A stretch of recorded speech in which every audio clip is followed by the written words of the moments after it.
अगर आप अपनी वेट लॉस जर्नी पे हो और आपका वेट कहीं पे आके स्टक कर गया है, एक वेट लॉस का प्लेट्यू आ गया है, आपने बहुत ट्राई कर लिया है बट आप आगे फर्दर अपना वेट रिड्यूस नहीं कर पा रहे हो, तो ये वीडियो आपके लिए है। तो आपने इंटरमिटेंट फास्टिंग के बारे में बहुत लोगों ने सुना भी है और बहुत लोगों ने ट्राई भी किया है, बट इसको करने का भी एक राइट वे होता है कि आपने इसको कैसे करना है। तो इंटरमिटेंट फास्टिंग जो है एक बहुत अच्छा वे है एक वेट लॉस के प्लेट्यू को ब्रेक करने के लिए। तो आपने उस इंटरमिटेंट फास्टिंग को कैसे करना है। कई बार ऐसे भी मेरे पास कई है क्लाइंट्स जिनको इंटरमिटेंट फास्टिंग करके भी रिजल्ट नहीं मिल रहा है, उनका फर्दर वेट लॉस नहीं हो रहा है। तो उसको करने का एक राइट वे है, वो कैसे करना है वो आज मैं आपको बताऊंगी।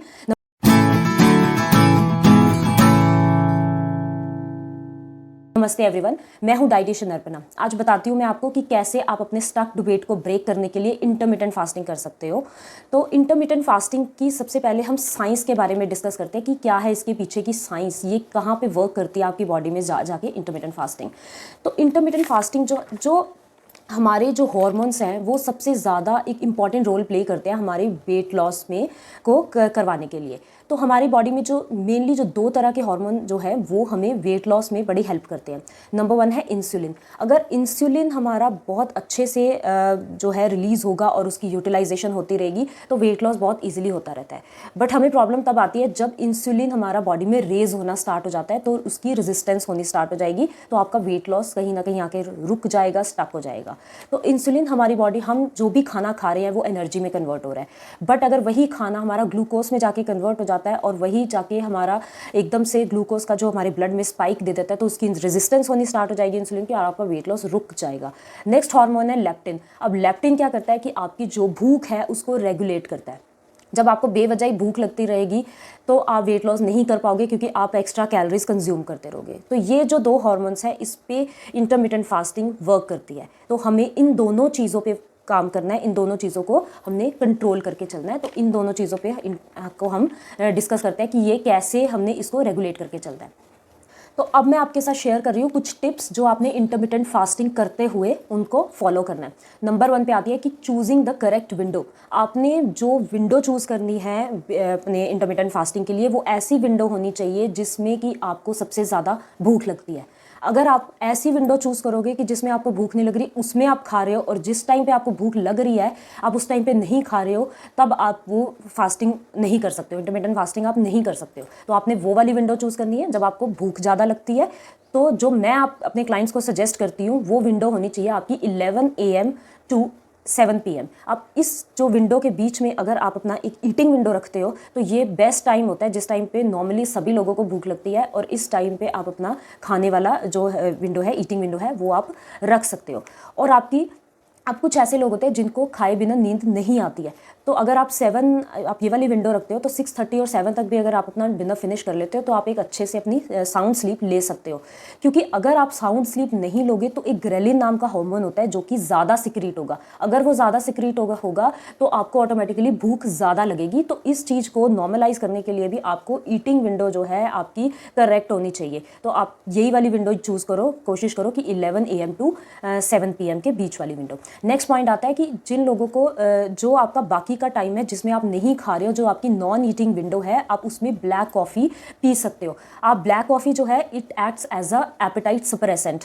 तो आपको उस टाइम पे जब आपको बहुत ज़्यादा भूख लग रही है तो आप ब्लैक कॉफ़ी ट्राई करो ताकि आपकी जो भूख है वो सप्रेस हो जाए। बट ये उन लोगों के लिए ब्लैक कॉफ़ी वो लोग ज़रूर अवॉइड करें जिनको हाइपरटेंशन की प्रॉब्लम रहती है।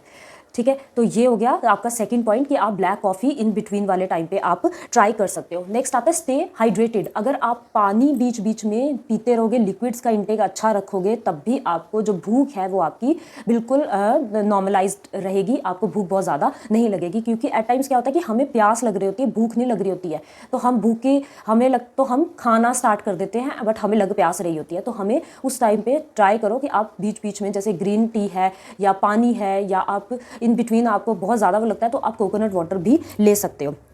नेक्स्ट पॉइंट आता है कुक्ड मोर।